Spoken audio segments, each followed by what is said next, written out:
Hey everyone, and welcome back to another video. And in this video, I'm going to show you how to unjam your TV mount. Now, this video is going to be particularly useful for individuals. Let's say that you have your TV on the wall mount and the pull cords are jammed, like it doesn't unlock anymore.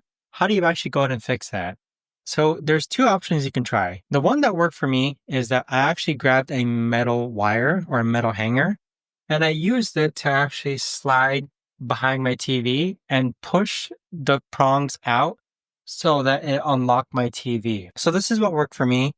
What other people might suggest online is that you could actually try using a tape measure and sliding the tape measure underneath your TV and using the prongs of the tape measure to pull down on the pull cord and seeing if that works. But go ahead and try either method. I think between both the tape measure and the hanger, either of them might work when it comes to unjamming your TV. But if you guys have any questions, let me know in the comments down below.